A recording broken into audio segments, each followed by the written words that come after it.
Prime mover ও lorry শ্রমিকদের 3 দিনের ধর্মঘটের শিডিউল বিপর্যয়ে পড়েছে চট্টগ্রাম বন্দরের অন্তত 5,000 কন্টেইনার। প্রায় 1750 একক কন্টেইনার না নিয়েই বন্দর ছেড়েছে 4টি জাহাজ। বন্দর ব্যবহারকারীরা বলছেন, এমন কর্মসূচিতে সুনাম ক্ষুণ্ণ হচ্ছে বন্দরের। 4 ফেব্রুয়ারি মধ্যরাতে চট্টগ্রামের ফৌজদারহাট ডিসি পার্কে নিরাপত্তা কর্মীদের সঙ্গে সংঘর্ষ হয় পরিবহন শ্রমিকদের। এর জেরে শ্রমিক ধর্মঘটে চট্টগ্রাম বন্দরে 72 ঘন্টা আমদানি রপ্তানির কন্টেইনার আনা-নেয়া করা যায়নি। পরে সেই ধর্মঘট শেষ হলেও শিডিউল জটিলতায় পড়ে কন্টেইনার ব্যবস্থাপনা। বন্দরের সিসিটি এবং এনসিটি জেটি থেকে 1756 একক কন্টেইনার না নিয়েই ছেড়ে গেছে 4টি জাহাজ। এসব কন্টেইনারের মধ্যে 839 একক ছিল রপ্তানি পণ্যবাহী, বাকি কন্টেইনারগুলো খালি যাওয়ার কথা ছিল।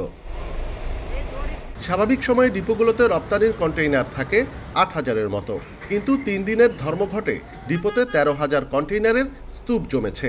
এমন পরিস্থিতিতে রপ্তানি পণ্যের শিডিউল বিপর্যয়, বাড়তি স্টোর রেন্ট সহ জাহাজের গড় অবস্থানকাল বেড়ে যাওয়ার আশঙ্কা রয়েছে। বন্দর এবং লজিস্টিক্স সেক্টরটা হচ্ছে আমদানি রপ্তানি বাণিজ্যের জন্য একটা থ্রাস্ট সেক্টর।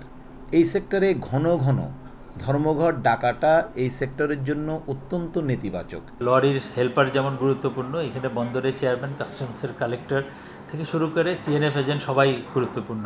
সবার সমন্বিত ভূমিকায় একটা বন্দরকে সচল রাখতে পারে। বন্দর কর্তৃপক্ষ বলছে, বিভিন্ন পক্ষকে নিয়ে কাজ করতে হয় বলে এমন ধর্মঘট কর্মবিরতি সহজে এড়ানো যায় না। স্টেক হোল্ডারদেরকে আন্তরিক হলে এবং সবাই যদি এই বিষয়টা বিবেচনা করে যে আমাদের অর্থনীতির স্বার্থে, দেশের প্রবৃদ্ধির স্বার্থে আমাদের 24/7 কাজ করা উচিত, তাহলে এই সমস্যার সমাধান হবে। ধর্মঘটের কারণে বন্দর থেকে সময়মতো ডেলিভারি নেওয়া যায়নি 5,000 আমদানি পণ্যবাহী কন্টেইনার। অনুপম শীল, ইন্ডিপেন্ডেন্ট নিউজ, চট্টগ্রাম।